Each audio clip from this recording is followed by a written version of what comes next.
कहानी की शुरुआत में आदमी अचानक एक बहुत अजीब बात नोटिस करता है। उसके सामने खड़ा कंटेनर ट्रक साफ तौर पर जरूरत से ज्यादा भारी था, लेकिन जैसे ही कंटेनर खोला गया अंदर कुछ भी दिखाई नहीं दिया। गंजे ऑफिसर को लगा कि शायद मशीन में कोई खराबी है, इसलिए वह खुद आगे बढ़ा और कंटेनर को ध्यान से देखने लगा। उसने पूरा कंटेनर चेक किया, लेकिन उसे कुछ भी अलग नहीं दिखा। लेकिन ड्राइवर की घबराई हुई आंखें सब कुछ बता रही थीं। साफ था कि वह कोई बात छुपा रहा है। अब गंजे ऑफिसर को भी शक होने लगा। वह कंटेनर के बाहर गया और बाहर से उसे गौर से देखने लगा। तभी उसे पता चला कि कंटेनर की बाहरी लंबाई अंदर की जगह से थोड़ी ज्यादा है, यानी अंदर कहीं न कहीं एक सीक्रेट कंपार्टमेंट जरूर था। अपना शक पक्का करने के लिए उसने अपने आदमियों को ऑर्डर दिया कि कंटेनर के सबसे अंदर वाले हिस्से से बाहर की तरफ गोली चलाओ। गोली सीधी जाकर कंटेनर के बीच वाले हिस्से से बाहर निकल गई। अब बात पूरी तरह साफ हो चुकी थी। कंटेनर के पीछे सचमुच एक सीक्रेट जगह बनाई गई थी। यह देखकर गंजा ऑफिसर बुरी तरह गुस्से में आ गया। उसे लगा जैसे किसी ने उसे बेवकूफ बना दिया हो। वह तेजी से कंटेनर के पीछे पहुंचा। उधर छिपे हुए रिफ्यूजीज की हालत खराब हो चुकी थी। वे जानते थे कि यहाँ की आर्मी कितनी बेरहम है। अगर कोई अवैध तरीके से बॉर्डर पार करते हुए पकड़ा जाए तो उसके बचने की उम्मीद बहुत कम होती है। सभी को लगा कि अब उन्हें गोलियों से मार दिया जाएगा। लेकिन तभी गंजे ऑफिसर ने अचानक अपना रवैया बदल लिया। वह हल्की मुस्कान के साथ बोला, मैं हमेशा से तुम लोगों पर भरोसा करता आया हूँ। मैं यहाँ तुम्हारी मदद करने आया हूँ। उसकी आवाज सुनकर ऐसा लग रहा था जैसे वह सच में उनकी मदद करना चाहता हो। लेकिन छिपे हुए लोगों में से कोई भी बाहर नहीं निकला। धीरे धीरे उसका सब्र खत्म होने लगा। वह अपने आदमियों को गोली चलाने का ऑर्डर देने ही वाला था कि तभी सुनहरे बालों वाली एक लड़की अचानक लोहे का दरवाजा खोलकर बाहर आ गई। उसे देखते ही गंजे ऑफिसर ने अपने सोल्जर्स को हथियार नीचे करने का इशारा किया। फिर वह मुस्कुराते हुए लड़की के पास गया और दोस्ताना अंदाज में बोला कि वह उनकी मदद करने आया है। यह सुनकर लड़की की आंखों में उम्मीद की चमक दिखाई दी। उसे लगा कि आखिरकार उसकी जान बच गई। लेकिन अगले ही पल गंजे ऑफिसर ने बिना एक सेकंड गंवाए ट्रिगर दबा दिया। लड़की की आंखें हैरानी से फैल गईं। वह खून से लथपथ जमीन पर गिर पड़ी। मरते समय भी उसे समझ नहीं आया कि आखिर उसके साथ हुआ क्या। इसके बाद गंजे ऑफिसर ने एक ऑर्डर दिया और फिर कंटेनर के अंदर से दर्दनाक चीखें सुनाई देने लगी। कुछ ही देर में वहां मौजूद सभी लोग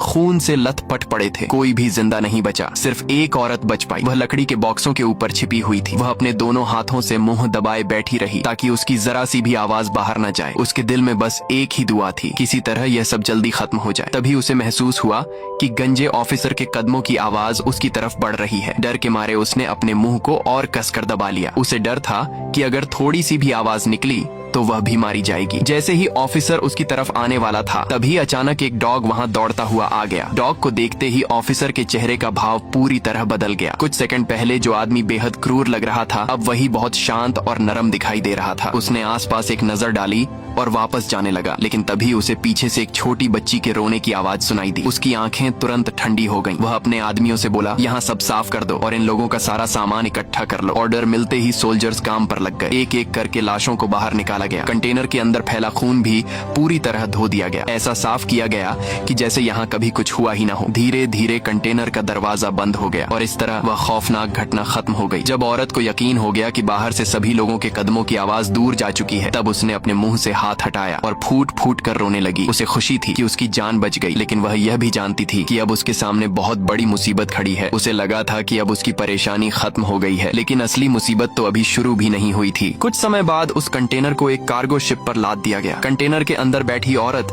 अपने पेट पर हाथ रखकर अपने होने वाले बच्चे के बारे में सोच रही थी। उसने मन ही मन फैसला कर लिया, अब चाहे कुछ भी हो जाए उसे अपने बच्चे के लिए जिंदा रहना है। इन्हीं सोचों में डूबी हुई वह अंधेरे में सो गई। लेकिन अचानक जहाज बुरी तरह हिलने लगा। तेज झटकों से उसकी नींद खुल गई। बाहर भयंकर तूफान आ चुका था। समुद्र की विशाल लहरें लगातार जहाज से टकरा रही थीं। जान बचाने की उम्मीद में वह पूरी ताकत से मदद के लिए चिल्लाने लगी, लेकिन उसकी आवाज किसी तक नहीं पहुंच रही थी। तभी एक विशाल लहर ने जहाज को पलट दिया। जिस कंटेनर में वह थी वह जहाज से उछलकर सीधे समुद्र में जा गिरा। औरत मदद के लिए चिल्लाती रही, लेकिन उसकी आवाज समुद्र की गर्जना में खो गई। धीरे धीरे उसकी आंखों के सामने अंधेरा छाने लगा। जब उसे दोबारा होश आया तो चारों तरफ अजीब सी शांति थी। सिर्फ समुद्र की लहरों की आवाज सुनाई दे रही थी। उसने सबसे पहले अपने पेट पर हाथ रखा। खुशकिस्मती से उसका बच्चा सुरक्षित था। फिर वह मुश्किल से खड़ी हुई और कंटेनर में बने गोली के छेद से बाहर झांका। लेकिन बाहर का नजारा देखकर वह पूरी तरह हैरान रह गई। वह समुद्र के बीचों बीच अकेली तैर रही थी। जहाँ तक नजर जा रही थी सिर्फ पानी ही पानी था। और सबसे हैरानी की बात यह थी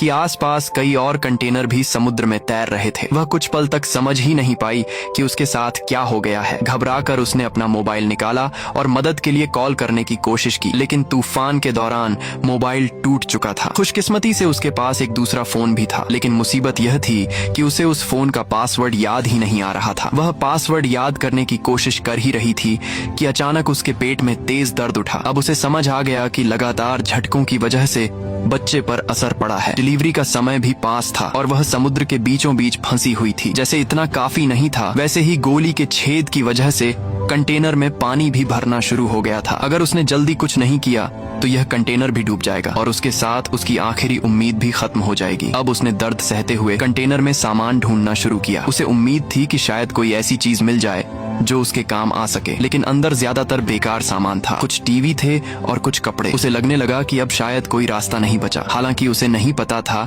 कि यही सामान आगे चलकर उसकी जान बचाने वाला है। तभी उसकी नजर फर्श पर पड़े एक टेप के रोल पर गई। उसकी आंखों में उम्मीद लौट आई। उसने तुरंत टेप उठाया और गोली के छेद को बंद कर दिया। हालांकि पानी पूरी तरह नहीं रुका, लेकिन काफी हद तक कम हो गया। इससे उसे थोड़ी राहत मिली, लेकिन तभी बाहर से किसी के चिल्लाने की आवाज सुनाई दी। वह तुरंत बाहर देखने लगी। तब उसने देखा कि कुछ और भी लोग एक दूसरे कंटेनर पर तैर रहे थे। वे लोग शायद जांच से बच गए थे, लेकिन उनका कंटेनर बहुत ज्यादा भारी था और अब वह धीरे धीरे डूब रहा था। औरत पूरी ताकत से चिल्लाई, हिम्मत मत हारो, टिके रहो। लेकिन वह अच्छी तरह जानती थी कि वह उनकी कोई मदद नहीं कर सकती। कुछ ही देर बाद वह भारी कंटेनर पूरी तरह समुद्र में समा गया। उस पर मौजूद सभी लोग पानी में गायब हो गए। ये सब देखकर औरत के अंदर डर और भी बढ़ गया, क्योंकि उसे लगने लगा कि शायद उसका भी यही अंजाम होने वाला है। लेकिन तभी उसके पेट में फिर से तेज दर्द उठा। उसने अपने पेट पर हाथ फेरा और उसे अपने पति की याद आने लगी। उसका पति भी एक दूसरे कंटेनर में छिपा हुआ था। दोनों एक दूसरे की फिक्र कर रहे थे, लेकिन उनका कोई संपर्क नहीं हो पा रहा था। उसे यह भी नहीं पता था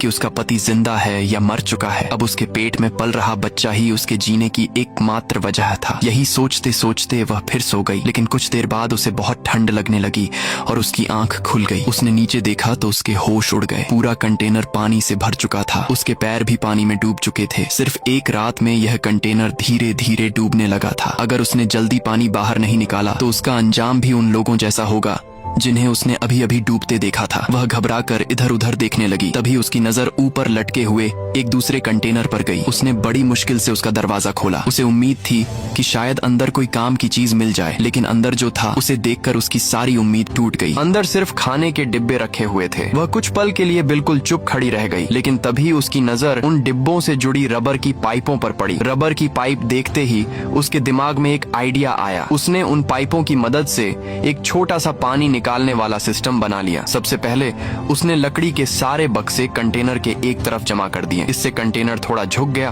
और अंदर भरा पानी एक तरफ इकट्ठा होने लगा। फिर उसने पाइप की मदद से वह पानी बाहर निकालना शुरू कर दिया। काफी मेहनत के बाद आखिरकार कंटेनर में भर रहा पानी कुछ हद तक बाहर निकल गया। फिलहाल उसकी डूबने वाली मुसीबत टल चुकी थी। इसके बाद उसने पूरे कंटेनर का कोना कोना छान मारा। उसे 2 बोतल साफ पानी की मिली और कुछ छोटी मोटी चीजें भी मिली, लेकिन समुद्र के बीच अकेले फंसे इंसान के लिए यह सामान बिल्कुल भी काफी नहीं था। वह सोच ही रही थी कि आगे क्या करना है कि तभी उसके पेट में एक बार फिर बहुत तेज दर्द उठा। अब उसे समझ आ गया कि बच्चे के जन्म का समय आ चुका है। बाहर आसमान में बादल गरज रहे थे और अंदर वह दर्द से तड़प रही थी। हर दर्द के साथ उसे ऐसा लग रहा था जैसे उसका शरीर फट रहा हो, लेकिन उसने हार नहीं मानी। वह लगातार दर्द सहती रही और आखिरकार एक जोरदार चीख के साथ उसने एक बच्चे को जन्म दे दिया। खुशकिस्मती से बच्चा पूरी तरह स्वस्थ था, लेकिन औरत की हालत बहुत खराब हो चुकी थी। एक तरफ बच्चे को देखकर उसे खुशी मिल रही थी, तो दूसरी तरफ एक नई मुसीबत सामने खड़ी थी। उसके पास न खाने का इंतजाम था और न ही पानी का। ऐसे में वह अपने बच्चे को दूध भी नहीं पिला पा रही थी। बच्चा लगातार रोए जा रहा था। वह उसे चुप कराने की कोशिश करती रही, उसे गोद में लेकर बहलाती रही, लेकिन बच्चा रोना बंद नहीं कर रहा था। कई बार तो वह खुद भी परेशान होकर जोर से चिल्ला उठती, लेकिन अगले ही पल उसे अपनी गलती का एहसास होता और वह बच्चे को सीने से लगाकर रोने लगती। अब उसकी ताकत भी जवाब देने लगी थी। जिंदा रहने के लिए उसने एक बहुत मुश्किल फैसला लिया। उसने बच्चे के जन्म के बाद बची हुई प्लेसेंटा को खा लिया ताकि उसके शरीर को थोड़ी ताकत मिल सके। इससे उसे थोड़ी ऊर्जा तो मिली, लेकिन वह जानती थी कि इससे ज्यादा दिन काम नहीं चलने वाला। उसे जल्द से जल्द खाने और पानी का इंतजाम करना था। तभी उसकी नजर कंटेनर में पड़े एक इलेक्ट्रिक ड्रिल पर गई। वह तुरंत उसे उठाकर कंटेनर की लोहे की दीवार काटने लगी। उसे उम्मीद थी कि किसी तरह बाहर निकलने का रास्ता बन जाएगा, लेकिन आधा काम होने के बाद ही ड्रिल ने काम करना बंद कर दिया। बैटरी खत्म हो चुकी थी। ड्रिल बंद होते ही उसकी उम्मीद भी लगभग खत्म हो गई। इतनी मोटी लोहे की दीवार को हाथों से काटना नामुमकिन था। उधर बचा हुआ पानी भी धीरे धीरे खत्म हो रहा था। भूख और कमजोरी लगातार बढ़ती जा रही थी। गुस्से और बेबसी में उसने कंटेनर का सामान इधर उधर फेंकना शुरू कर दिया। उसी दौरान उसे एक रगड़ने वाली चीजों की फाइल मिल गई। उसे देखकर उसकी उम्मीद फिर से जाग उठी, लेकिन जल्द ही उसे समझ आ गया कि इस फाइल से काम बहुत धीरे होगा। समय बीतता गया। उसकी आंखों के सामने अंधेरा छाने लगा। रात होने पर वह फिर उसी बची हुई प्लेसेंटा तक पहुंची। वह थोड़ा और खाकर ताकत जुटाना चाहती थी, लेकिन तभी बाहर से एक अजीब सी आवाज सुनाई दी। डरते डरते वह उस छेद के पास गई और बाहर झांकने लगी, लेकिन इससे पहले कि वह कुछ समझ पाती, अचानक एक बहुत बड़ी पूंछ आकर कंटेनर से टकराई। धड़ाम! पूरा कंटेनर जोर से हिल गया। बच्चा भी डरकर जाग गया। औरत ने तुरंत बच्चे को सीने से लगा लिया। फिर एक लकड़ी का डंडा उठाकर कंटेनर की दीवारों पर जोर जोर से मारने लगी। वह चिल्लाकर उस चीज को भगाने की कोशिश कर रही थी। तभी उसने बाहर ध्यान से देखा, और जो उसने देखा उसे देखकर वह हैरान रह गई। वह एक बहुत बड़ी व्हेल थी। कुछ देर तक व्हेल वहीं रही, फिर धीरे धीरे समुद्र में दूर चली गई। समय बीतता गया। कंटेनर में पानी लगातार बढ़ता जा रहा था। ऊपर से वह फाइल भी टूट गई। अब उसकी बची हुई उम्मीद भी धीरे धीरे खत्म होने लगी। हालांकि उसने गोली के छेद को टेप से बंद कर रखा था, लेकिन समुद्र का पानी फिर भी अंदर घुस ही रहा था। दिन गुजरते गए। कंटेनर में पानी बढ़ता गया। भूख और प्यास ने उसकी सोचने समझने की ताकत लगभग खत्म कर दी। तभी उसकी नजर कंटेनर में भरे समुद्र के पानी पर पड़ी। उसने एक बोतल में थोड़ा पानी भरा, फिर वह उसे देखने लगी। उसके मन में लड़ाई चल रही थी, पिए या न पिए। वह जानती थी कि समुद्र का पानी पीना खतरनाक है। आखिरकार उसने खुद को रोक लिया। पानी पीने के बजाय उसने वह पानी अपने सिर पर डाल लिया ताकि खुद को होश में रख सके। लेकिन तभी उसकी नजर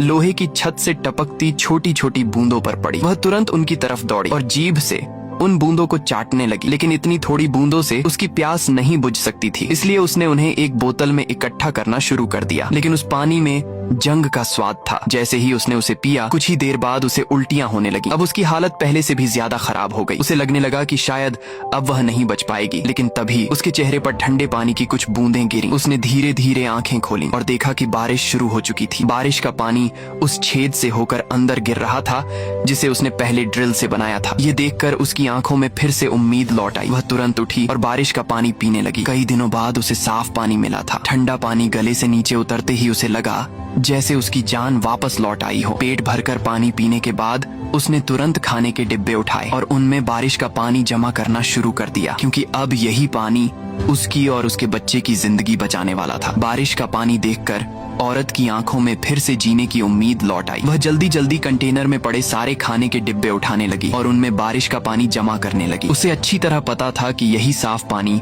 अब उसकी और उसके बच्चे की जिंदगी बचाने वाला है। यहाँ तक कि जमीन पर पड़ा एक छोटा सा खाली कैन भी उसने नहीं छोड़ा। वह उसमें भी पानी भरने लगी। लेकिन तभी उसके दिमाग में अचानक एक बात आई। उसे याद आया कि ड्रिल मशीन आधा काम करने के बाद बंद हो गई थी। बैटरी खत्म हो चुकी थी। और तभी उस खाली कैन को देखकर उसके दिमाग में एक नया आइडिया आया। एक बार फिर उसके अंदर उम्मीद जाग उठी। उसने सबसे पहले अपने बच्चे को सुरक्षित जगह पर लिटाया, फिर काम शुरू कर दिया। उसने एक लंबी रस्सी ली और लोहे की शीट के एक कोने से बांध दी। रस्सी का दूसरा सिरा उसने अपने हाथ में कसकर पकड़ लिया। इसके बाद वह पूरी ताकत लगाकर उस लोहे की शीट को नीचे खींचने लगी, बिल्कुल वैसे ही जैसे किसी कोल्ड ड्रिंक के कैन का ढक्कन खींचकर खोला जाता है। अपने बच्चे के लिए वह अपनी सारी ताकत लगा रही थी। उसके हाथ छिल रहे थे, शरीर जवाब दे रहा था, लेकिन वह रुकी नहीं। आखिरकार बहुत मेहनत के बाद लोहे की वह मोटी शीट खुल गई। जैसे ही शीट खुली, सूरज की रोशनी अंदर आने लगी। कई दिनों बाद धूप उसके और उसके बच्चे के चेहरे पर पड़ी। उस पल उसे ऐसा लगा जैसे अंधेरे के बाद पहली बार कोई उम्मीद दिखाई दी हो। लेकिन जब वह बड़ी मुश्किल से कंटेनर के बाहर निकली तो उसका दिल फिर बैठ गया। जहाँ तक नजर जा रही थी सिर्फ समुद्र ही समुद्र था। न कहीं जमीन, न कोई जहाज, न कोई इंसान, बस चारों तरफ पानी और खामोशी। जिस कंटेनर पर वह और उसका बच्चा जिंदा थे वह विशाल समुद्र में एक छोटे से तिनके जैसा लग रहा था। इतनी सारी मुसीबतों के बाद उसके मन में हार मानने का ख्याल आने लगा। लेकिन तभी उसकी नजर अपने मासूम बच्चे पर पड़ी। बच्चा आराम से सो रहा था। उसे देखते ही औरत को फिर हिम्मत मिल गई। उसने खुद से कहा कि वह हार नहीं मान सकती। उसकी बेटी ने अभी दुनिया देखी भी नहीं है। उसे हर हाल में जिंदा रहना होगा। कुछ समय बाद बाद उसने बच्चे का डायपर बदला और इस्तेमाल किया हुआ डायपर समुद्र में फेंक दिया। लेकिन तभी कुछ अजीब हुआ, उस डायपर की तरफ छोटी छोटी मछलियां आने लगीं। ये देखकर औरत की आंखें चमक उठीं। वह खुशी से मछलियों को बुलाने लगी, लेकिन मछलियां उसकी बात थोड़ी सुनने वाली थीं। उसे समझ आ गया कि अगर खाना चाहिए तो खुद मेहनत करनी पड़ेगी। वह वापस कंटेनर में गई, वहाँ से कुछ लोहे के पार्ट्स और स्क्रू निकाले, फिर उनसे एक छोटा सा भाला बना लिया। अब उसने मछली पकड़ने की कोशिश शुरू की, लेकिन यह काम उतना आसान नहीं था। 1 बार, 2 बार, 10 बार, 15 बार उसने बार बार कोशिश की, लेकिन एक भी मछली हाथ नहीं लगी। उल्टा उसकी बची हुई ताकत भी खत्म हो गई। वह थककर वहीं बैठ गई। भूख की वजह से उसका पेट मरोड़ खाने लगा। उसे उल्टी जैसा महसूस होने लगा। अब वह लगभग हार मान चुकी थी। तभी अचानक ऊपर से एक जोरदार आवाज सुनाई दी। उसने आसमान की तरफ देखा और उसकी आंखें चमक उठी। एक हवाई जहाज उसके ऊपर से गुजर रहा था। उसे लगा कि शायद अब उसकी मदद हो सकती है। वह तुरंत उठी और कंटेनर के अंदर भागी। उसे कोई ऐसी चीज चाहिए थी जिससे वह जहाज का ध्यान अपनी तरफ खींच सके। कुछ देर तलाश करने के बाद उसे एक शीशा मिल गया। वह उसे लेकर तुरंत बाहर आई, लेकिन किस्मत अभी भी उसका इम्तिहान ले रही थी। जैसे ही वह बाहर निकली, उसका पैर लोहे के नुकीले हिस्से से कट गया। घाव इतना गहरा था कि खून बहने लगा। दर्द से वह लगभग गिर ही गई, लेकिन उसने हार नहीं मानी। वह धूप में खड़ी हुई और शीशे से सूरज की रोशनी जहाज की तरफ चमकाने लगी। वह लगातार शीशा हिलाती रही, उम्मीद कर रही थी कि शायद किसी की नजर उस पर पड़ जाए, लेकिन जहाज दूर निकल गया और उसका दर्द बढ़ता गया। आखिरकार वह थककर वापस कंटेनर में लौट आई। अब उसे अपने घाव का इलाज करना था। उसने एक सर्किट बोर्ड से तार निकाली और उससे एक टेढ़ा सा हुक बना लिया। फिर उसने बची हुई शराब की बोतल उठाई और घाव पर डाल दी। जैसे ही शराब घाव पर पड़ी, दर्द बिजली की तरह पूरे शरीर में दौड़ गया। उसे लगा जैसे किसी ने चाकू घुसा दिया हो। कुछ पल के लिए उसकी आंखों के सामने अंधेरा छा गया, लेकिन तभी उसके बच्चे के रोने की आवाज आई और एक बार फिर उसे हिम्मत मिल गई। वह जानती थी कि उसके पास समय नहीं है, इसीलिए उसने खुद ही अपने घाव को सिलना शुरू कर दिया। वह उस हुक से एक एक टांका लगा रही थी। खून लगातार बह रहा था, दर्द असहनीय था, लेकिन वह रुक नहीं रही थी। यहाँ तक कि घाव सिलते समय भी वह अपने बच्चे को प्यार से चुप करा रही थी। तभी उसकी नजर लकड़ी के बक्से में पड़े एक हेडफोन पर गई और अचानक उसके दिमाग में एक नया आइडिया आया। उसे लगा कि हेडफोन की तार से जाल बनाया जा सकता है और शायद ये भाले से कहीं ज्यादा काम आएगा। अगली सुबह होते ही औरत अपने हाथों से बनाया हुआ जाल लेकर कंटेनर के ऊपर पहुंच गई। उसने बहुत ध्यान से जाल को समुद्र में डाल दिया। चारे के लिए उसने अपने बच्चे का इस्तेमाल किया हुआ डायपर लगाया और जैसा उसने सोचा था वैसा ही हुआ। कुछ ही देर में कई मछलियां उस तरफ आने लगीं। हालांकि वह बहुत भूखी थी, लेकिन इस बार उसने जल्दबाजी नहीं की। वह सही मौके का इंतजार करती रही। जैसे ही एक मछली पूरी तरह जाल के अंदर आई, उसने पूरी ताकत से जाल खींच लिया। इस बार उसकी मेहनत रंग लाई। आखिरकार कई दिनों बाद उसे खाने के लिए पहली मछली मिल गई, लेकिन एक नई परेशानी भी थी। उसके पास आग जलाने का कोई तरीका नहीं था, इसलिए उसे मजबूरी में मछली कच्ची ही खानी पड़ी। वह बैठकर मछली खा रही थी और पास में उसकी छोटी बच्ची अपनी मासूम आंखों से उसे देख रही थी। लेकिन इस समय औरत के दिमाग में सिर्फ एक ही बात थी, किसी भी तरह जिंदा रहना। उधर गोली के छेद की वजह से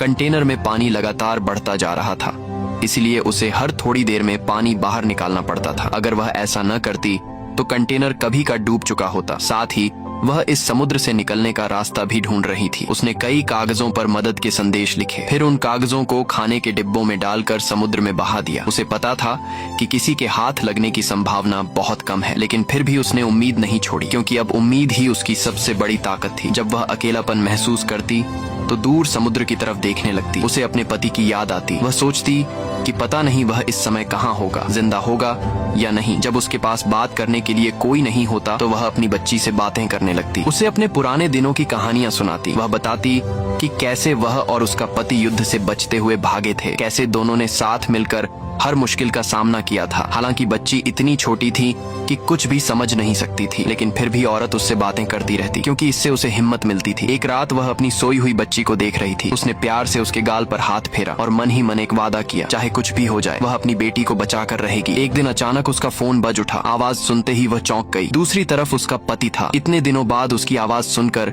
उसकी आंखों में आंसू आ गए, लेकिन अगले ही पल उसका दिल टूट गया, क्योंकि उसके पति ने बताया कि भागते समय उसे गोली लग गई थी। उसकी हालत बहुत खराब थी और अब उसे बचाया नहीं जा सकता था। वह आखिरी बार उससे बात करने के लिए फोन कर रहा था। यह सुनकर औरत की आंखों से आंसू बहने लगे, लेकिन उसने खुद को संभाला। फिर उसने अपने पति को बताया कि उनकी बेटी पैदा हो चुकी है। यह सुनकर उसके पति की आवाज बदल गई। उसके चेहरे पर शायद आखिरी बार मुस्कान आई होगी। इसके बाद औरत ने फोन अपनी बच्ची के पास रख दिया ताकि उसका पति आखिरी बार अपनी बेटी की आवाज सुन सके। फोन के दूसरी तरफ से वह प्यार से बातें करता रहा। धीरे उसकी आवाज कमजोर होती गई और फिर औरत समझ गई कि अब उसका पति इस दुनिया में नहीं रहा। ये सोचते ही वह फूट फूट कर रोने लगी, लेकिन वह ज्यादा देर तक टूट नहीं सकती थी क्योंकि अब उसकी बेटी की जिम्मेदारी सिर्फ उसी के कंधों पर थी। दिन बीतते गए, कंटेनर में पानी लगातार बढ़ता गया। अब हालात इतने खराब हो चुके थे कि कंटेनर के अंदर रहना मुश्किल हो गया था। नीचे का हिस्सा लगभग पूरा पानी में डूब चुका था। मजबूरी में माँ और बेटी को बाहर रहना पड़ रहा था। पानी की समस्या अब भी बनी हुई थी,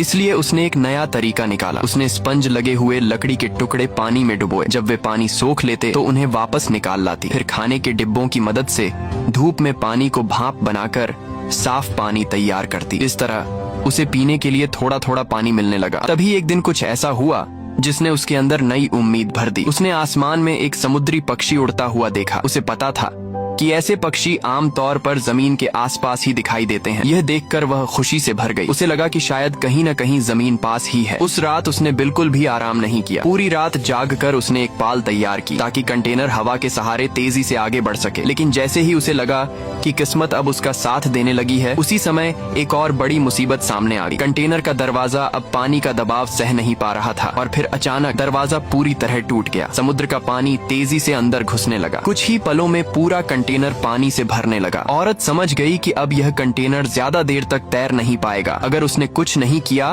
तो वह और उसकी बच्ची दोनों समुद्र में डूब जाएंगे। ये सोचकर वह तुरंत पानी में कूद गई। वह नीचे जाकर टूटे हुए हिस्से को बंद करने की कोशिश करने लगी, लेकिन तभी एक और मुसीबत हो गई। पानी के अंदर उसके पैरों में एक रस्सी उलझ गई। पहले तो उसने जल्दी से खुद को छुड़ाने की कोशिश की, लेकिन रस्सी इतनी बुरी तरह लिपट चुकी थी कि वह निकल ही नहीं पा रही थी। वह बार बार नीचे जाती, रस्सी खोलने की कोशिश करती, फिर सांस लेने के लिए ऊपर आती, लेकिन हर बार नाकाम रहती। उधर कंटेनर में पानी लगातार बढ़ता जा रहा था और कुछ ही देर में कंटेनर पूरी तरह डूब गया। अब उसके लिए ऊपर आकर सांस लेना भी मुश्किल हो गया। उसी समय उसकी बच्ची वाला छोटा लकड़ी का बेड़ा भी पानी के बहाव में दूर जाने लगा। औरत की हालत खराब हो गई। एक तरफ उसकी सांस खत्म हो रही थी, दूसरी तरफ उसकी बच्ची उससे दूर जा रही थी। वह पूरी ताकत लगाकर रस्सी खोलने की कोशिश करती रही, लेकिन रस्सी जैसे उसकी जान लेने पर तुली हुई थी। तभी उसे याद आया कि उसके पास एक चाकू है। उसने जल्दी से चाकू निकाला और पूरी ताकत से रस्सी काटने लगी। आखिरी पल में रस्सी कट गई। रस्सी कटते ही वह पूरी ताकत से ऊपर की तरफ तैरने लगी। जब वह पानी के ऊपर पहुंची तो उसने सबसे पहले अपनी बच्ची को ढूंढना शुरू किया, लेकिन बच्ची कहीं दिखाई नहीं दे रही थी। चारों तरफ सिर्फ समुद्र ही समुद्र था। अब वह घबरा गई। वह पागलों की तरह इधर उधर देखने लगी। उसकी आंखों से आंसू बह रहे थे। वह अपनी बच्ची का नाम लेकर पुकार रही थी, लेकिन कहीं से कोई जवाब नहीं आया। तभी अचानक उसे समुद्र में कुछ बड़ा सा हिलता हुआ दिखाई दिया। वह वही विशाल व्हेल थी जो पहले उसके कंटेनर के पास आई थी। व्हेल को देखकर औरत डर गई। उसे लगा कि अब उसकी आखिरी उम्मीद भी खत्म हो जाएगी। वह डर के मारे दूसरी तरफ तैरने लगी, लेकिन व्हेल ने उस पर हमला नहीं किया। वह सीधे उस दिशा में गई जहां बच्ची का छोटा बेड़ा बह रहा था। फिर व्हेल उस बेड़े के बिल्कुल पास पहुंची और अगले ही पल उसने अपने सिर के ऊपर वाले छेद से पानी की तेज धार छोड़ी। वह पानी सीधा बच्ची पर गिरा। ठंडा पानी पड़ते ही बच्ची जोर जोर से रोने लगी और यही रोने की आवाज औरत के कानों तक पहुंच गई। उसने तुरंत आवाज की दिशा में देखा और फिर उसे अपनी बच्ची दिखाई दे गई। उसकी आंखों में खुशी के आंसू आ गए। वह पूरी ताकत से उस तरफ तैरने लगी। कुछ देर बाद वह आखिरकार अपनी बच्ची तक पहुंच गई। व्हेल जैसे अपना काम पूरा कर चुकी थी। वह धीरे धीरे समुद्र की गहराइयों में वापस चली। अगली सुबह सूरज फिर उगाया, लेकिन लंबे समय तक बर्फ जैसे ठंडे पानी में रहने की वजह से औरत की हालत बहुत खराब हो चुकी थी। उसके शरीर में अब बिल्कुल ताकत नहीं बची थी। उसकी आंखें बार बार बंद हो रही थी। उसे लग रहा था कि शायद अब वह ज्यादा देर तक नहीं टिक पाएगी। फिर भी वह अपनी बच्ची को देखकर खुद को हिम्मत देती रही, लेकिन उसका शरीर अब जवाब दे रहा था। उसे महसूस हो रहा था कि मौत धीरे धीरे उसके करीब आ रही है। तभी उसने एक आखिरी फैसला किया। उसने अपने पास बची हुई मछली के टुकड़े उठाए और उन्हें समुद्र में फेंक दिया। उसे उम्मीद थी कि मछलियों की गंध से समुद्री पक्षी वहां आ जाएंगे और अगर पक्षी आए तो शायद कोई गुजरता हुआ जहाज उन्हें देख ले। फिल्म यहीं एक भावुक मोड़ लेती है। बाद में पता चलता है कि उसकी कोशिश बेकार नहीं गई थी। समुद्री पक्षियों की वजह से आखिरकार एक जहाज का ध्यान उस तरफ गया और मदद पहुंची। औरत और उसकी बेटी को बचा लिया गया। इतनी सारी मुश्किलों, भूख, प्यास, तूफान, अकेलेपन और मौत से लड़ने के बाद आखिरकार माँ और बेटी जिंदा बच जाती हैं। पूरी कहानी एक माँ की हिम्मत, उसके प्यार और अपने बच्चे के लिए किसी भी हद तक जाने की ताकत को दिखाती है और फिर इसी के साथ कहानी खत्म हो जाती है।